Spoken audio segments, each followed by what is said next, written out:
Zameng avait dit dans son livre intitulé pour la démystification de la littérature en Afrique, il avait dit qu'il y avait trois choses qui font le dynamisme d'un homme. Il y avait premièrement les dons ou l'hérédité 10%, l'environnement 30% et l'effort 60%. Aujourd'hui, dans les cadres de notre formation Écrire un livre de l'idée à la publication, nous allons, dans le cadre de ce module 5, comment créer un environnement pour écrire. Et l'environnement dont nous parlons, ce n'est pas un environnement particulier, c'est l'environnement qui vous permet d'écrire votre livre. C'est-à-dire les conditions que vous créez les conditions qu'il faut. Bon, les conditions que moi j'ai trouvées qui vous permettront d'écrire un livre et regarder la vie comme un investissement. De la même manière, un oiseau croît dans un poisson ou une plante croît dans un environnement bien précis, c'est aussi dans un environnement bien précis que votre talent d'écrivain va s'éclore. Donc, comme je disais, prenez-le comme une sémence. Une sémence croît dans un environnement bien précis. Il existe un environnement bien précis. Vous pouvez avoir n'importe quel talent si l'environnement n'est pas propice, excusez-moi, votre talent ne va pas s'épanouir. Lorsque vous créez l'environnement pour écrire votre livre, ce soit pour commencer, continuer ou terminer votre livre.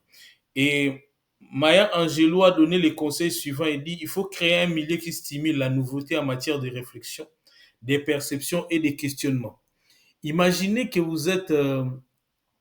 vous baladez et vous trouvez quelqu'un avec un hameçon et il attend pêcher des poissons dans une piscine. Quelle que soit sa foi et le temps qu'il va prendre, il n'aura jamais les poissons parce que ce n'est pas l'environnement propice. Donc, pour écrire, il y a l'environnement qui vous permet d'écrire, qui vous permet comme de stimuler la nouveauté et la réflexion. Nous allons traiter de trois types d'environnement. L'environnement personnel et humain, l'environnement matériel et l'environnement géographique. Parce que premièrement, l'environnement, il est d'abord personnel. Après, il devient humain avec l'environnement social que vous avez. Et il y a l'environnement matériel et l'environnement géographique. Parce que d'une manière générale, lorsque vous avez écrit un livre, il faut le considérer comme une vision. Et lorsque vous avez une vision pour quelque chose, vous devez créer un environnement propice à cette vision-là, ce qui vous demandera un certain nombre d'éléments. Nous allons parler premièrement de l'environnement personnel et l'environnement humain. Comme le disait John Maxwell, dans chaque personne, il y a six types de personnes. Dans chaque être humain, il y a six types de personnalités. Il y a celui que vous présumez être, celui qu'on s'entend que vous soyez, celui que vous étiez, celui que vous voulez être, celui que vous pensez être et celui que vous êtes véritablement. Parce qu'il y a des gens qui vous disent, bon, il y a des gens, il y a ceux qui veulent, comme je l'ai dit au début, celui qui, celui que vous êtes présumé d'être. Donc, chacun de nous à la manière dont les gens les qualifient. Comme je le disais tantôt, pour moi, au début, quand j'ai commencé à écrire, personne ne savait que j'étais en train d'écrire un livre. Mais c'est moi seul qui savais que deux ou trois personnes, ils étaient même pas dans mon environnement. Il y avait un de mon environnement immédiat, mais les autres ne savaient pas. Donc, vous êtes le seul à savoir qui vous êtes véritablement. Et ce que vous êtes véritablement, c'est de vous reconnaître au niveau personnel que vous êtes écrivain. Mais n'attendez pas le jour où vous allez publier votre livre. Vous êtes écrivain déjà, le fait que vous êtes en train d'écrire un livre. Moi, là où j'ai étudié déjà, quand vous entrez dans une faculté, ou à la fin, on vous donnera les diplômes d'ingénieur. En première déjà, les gens s'appellent déjà ingénieurs entre eux. C'est comme à la faculté de médecine, les gens s'appelaient déjà docteurs. Et à la faculté de droit, les gens s'appelaient déjà maîtres. Donc, il y a il y a un certain nombre, n'attendez pas toujours que les choses soient officielles. C'est d'abord ce que vous devenez, la considération que vous avez vous-même de votre personne. Et tout le monde connaît Abraham Maslow qui a parlé des cinq besoins fondamentaux de l'homme. Mais Miles Monroe a dit quelque chose d'important. Il a dit, le plus grand besoin de l'homme, c'est de se connaître. Donc, vous devez vous connaître vous-même. Qui êtes-vous? Il faut se reconnaître, avant d'écrire un livre, il faut se reconnaître comme écrivain. Donc, même quand les gens font de la... ils apprennent sur la peinture, dans dans l'air, au profond d'eux-mêmes, ils savent que ils sont, ils sont déjà peintres. Donc, n'attendez pas le jour où vous allez publier votre livre.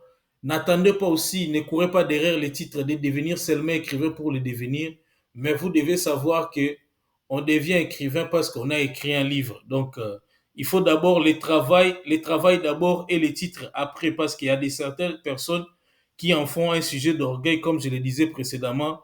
Dans la vie, il faut cultiver l'humilité parce que si vous voulez continuer à être inspiré, vous devez être humble. Et à la question de savoir que faites-vous en privé, que les gens ne connaissent pas, ce que vous faites en privé détermine ce que vous serez en public. Parce que même dans la vie, il y a deux types de temps. Il y a les temps que personne ne connaît pas comment est-ce que nous utilisons. Mais par exemple, en ce moment où je suis en train de faire cette formation, certaines personnes ne le savent pas. Donc c'est en privé. Et en public, en public, c'est les résultats que les gens verront, qu'il y a une formation. Donc, d'une manière générale, nous devons être des gens qui sont d'abord, ce que nous devons être à l'extérieur, nous devons d'abord être à l'intérieur. Donc, ce que vous considérez être, c'est ce que vous êtes. Et la question est de savoir qu'est-ce que vous faites au niveau personnel pour écrire et vous améliorer dans ces métiers passionnants. Et vous voyez même il y a des gens qui s'étonnent pourquoi on paye des footballeurs si cher, pourquoi on paye certaines prestations plus chères. C'est parce que ces gens-là ont pris un temps pour, euh, pour se préparer à ce qu'ils vont rendre public. C'est pourquoi les gens s'étonnent des salaires des footballeurs, des cachets, des cachets qu'on donne. On paye aussi les temps de préparation. Donc, ceux qui ont un avantage d'être écrivain, vous n'avez pas d'horaire précis. Aussi, il faut noter que ce n'est pas seulement l'environnement personnel, il y a aussi l'environnement humain. Parce que d'une manière générale, comme l'avait dit Darren Hardy, il avait dit il y a les 5 personnes de votre entourage qui sont le plus présents à côté de vous souvent, ce sont les 5 personnes qui vous influencent. Il faut noter que quand nous sommes dans une relation, ce n'est pas seulement nous qui influençons les autres, sans pour autant que vous puissiez le savoir. Il y a des choses aussi qui sont influencées par votre milieu humain. C'est pourquoi j'ai parlé de l'environnement humain. Est-ce que l'environnement dans lequel vous êtes, c'est un environnement qui vous permet d'écrire votre livre? Est-ce que les gens qui sont avec vous sont réceptifs? S'ils constituent un obstacle, vous pouvez continuer à écrire votre livre sans pour autant leur dire. C'est pourquoi je disais précédemment, de la même manière qu'une plante croît dans un environnement précis, des talents aussi éclorent dans un environnement bien précis. Aujourd'hui, au travers de l'environnement humain peut être aussi une formation que vous suivez. Aujourd'hui, il y a ce qu'on appelle les accélérateurs de compétences, il y a des coachs. Vous allez écrire un livre, vous n'allez pas écrire un livre seul. C'est pourquoi dans notre formation, nous avons parlé des acteurs du monde des livres pour que vous puissiez savoir à quel niveau du maillon, à quel niveau à quel maillon vous vous trouvez de la chaîne du livre. Donc, il faut, il faut être, comme on dit, comme on dit, les mauvaises compagnies corrompent les bonnes mœurs. Nous devons être en compagnie avec des bonnes personnes. Parce que d'une manière générale, comme moi je vous le disais, quand j'ai écrit mon premier livre, je me suis approché de ceux qui ont déjà écrit un livre. Donc, il faut créer un environnement humain, comme je le disais au début, propice à la nouveauté.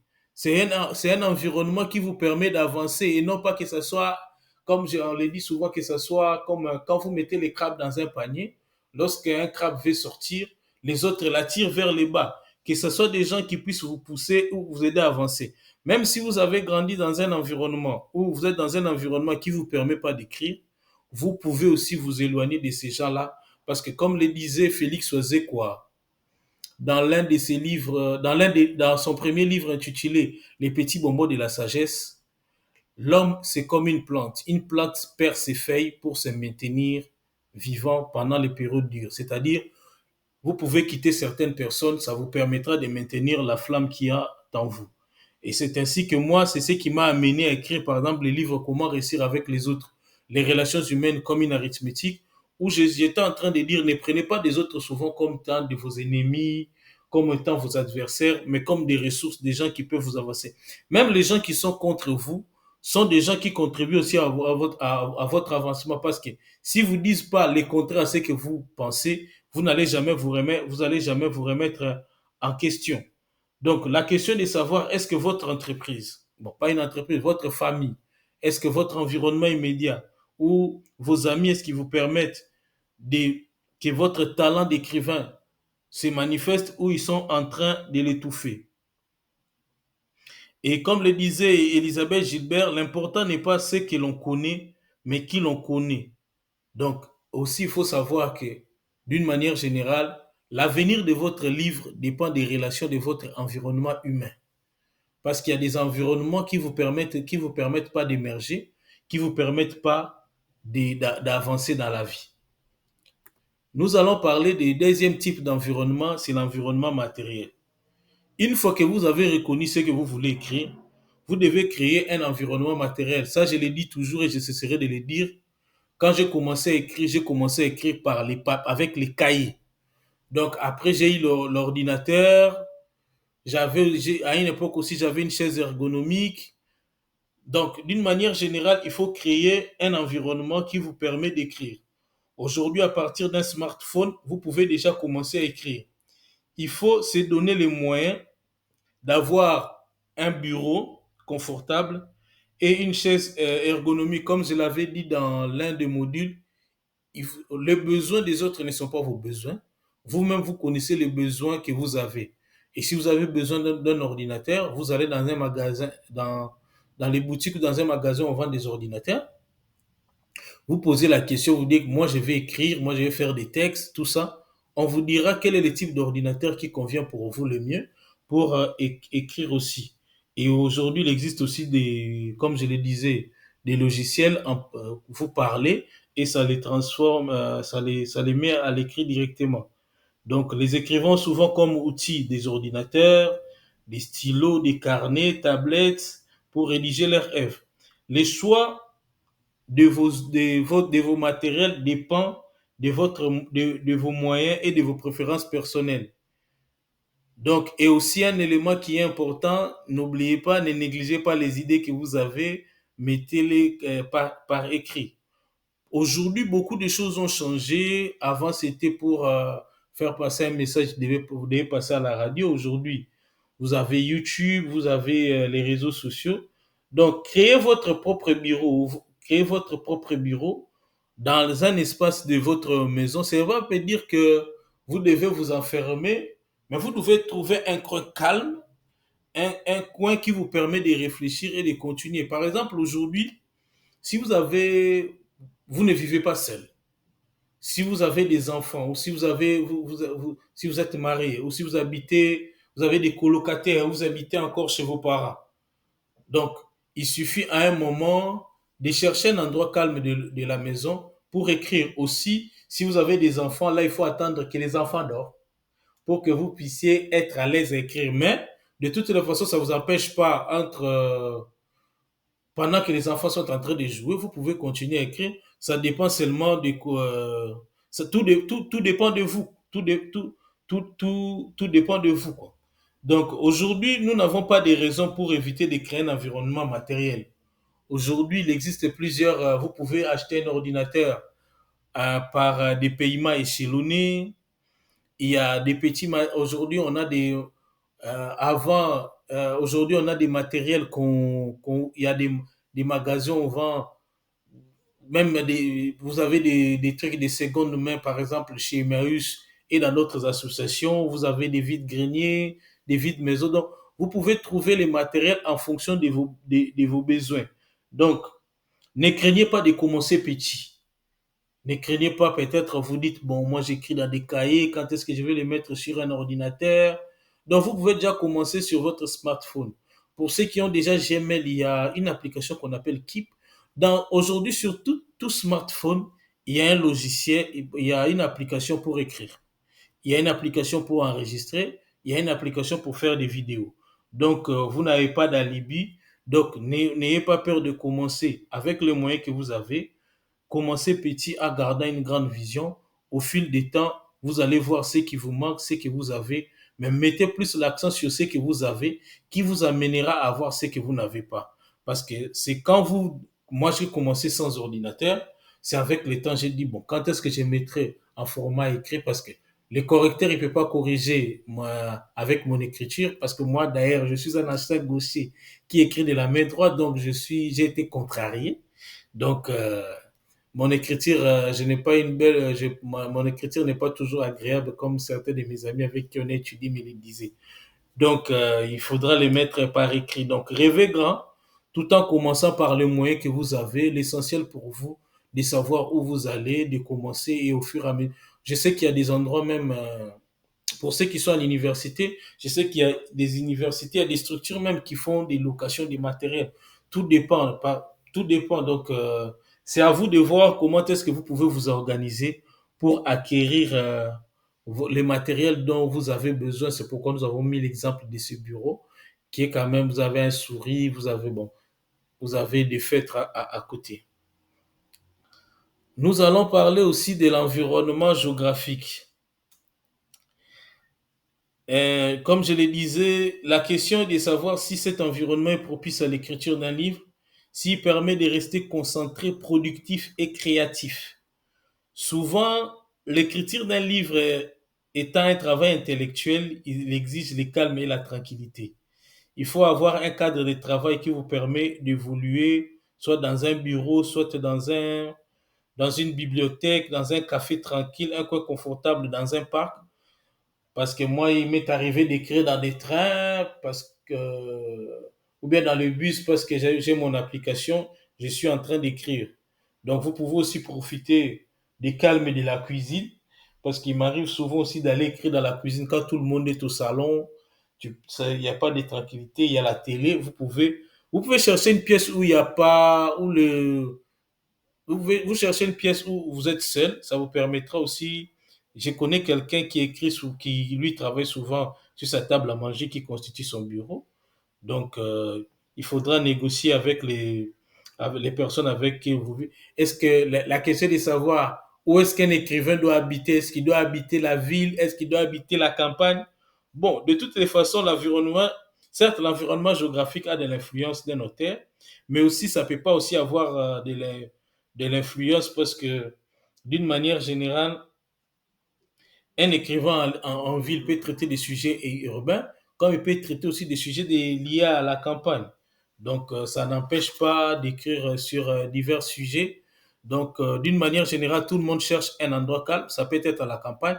Et la plupart des écrivains, avec surtout ceux qui sont atteints un certain niveau où vraiment ils sont arrivés au niveau où l'écriture du livre leur permet de payer les loyers, leur permet de vivre au quotidien, ils arrivent toujours à s'éloigner un peu de la ville pour chercher un endroit calme, mais créer votre propre environnement qui vous permettra d'écrire. Parce qu'il y a des gens qui sont aussi comme à l'époque, au Moyen Âge, qui se disent non, il faut s'enfermer. Je vous dirais déjà qu'un livre, c'est s'écrit dans la rue, ça s'écrit en marchant. Je ne dis pas que vous allez commencer à écrire partout, mais le fait aussi de vous donner du temps pour réfléchir. Parce qu'il y a des éléments, il y a des éléments qui vous permettent d'écrire. Par exemple, lorsque vous voulez commencer à écrire, il ne faut pas, par exemple, trop manger. Il faut faire des sports. Il faut avoir le temps de se distraire. C'est en marchant que vous pouvez rencontrer quelqu'un. Vous pouvez écouter la radio, regarder la télé. Ne soyez pas comme à l'époque où les gens s'enfermaient pour produire. Parce que votre livre, ça doit être quelque chose qui parle à la société. Et si vous êtes antisocial, entre guillemets, votre livre n'aura pas d'impact. Bon, au moins que vous écrivez sur une fiction. Tout dépend. Mais nous avons parlé aujourd'hui, dans le cadre de notre module 5, comment créer un environnement pour écrire. Nous avons parlé de l'environnement personnel et humain. Nous avons parlé de l'environnement matériel et nous avons fini par l'environnement géographique. Donc, l'environnement dont nous avons parlé, c'est les conditions qui vous permettent d'écrire, qui peuvent être les conditions personnelles, les conditions de des gens qui vous entourent, les conditions matérielles que vous avez et l'endroit où vous êtes du point de vue géographique. Par exemple, vous pouvez pas écrire à côté d'un endroit où il y a une forte musique, par exemple, ça vous empêchera de rester concentré. Le but, comme je le disais, c'est d'être productif et créatif. Merci beaucoup d'avoir suivi ces modules. Donc, comme je l'ai dit toujours, Vision Biosphère vous permet de rendre possible votre projet d'écriture. Merci beaucoup de nous avoir suivis. Merci beaucoup de participer à cette séance. Merci beaucoup et à la prochaine.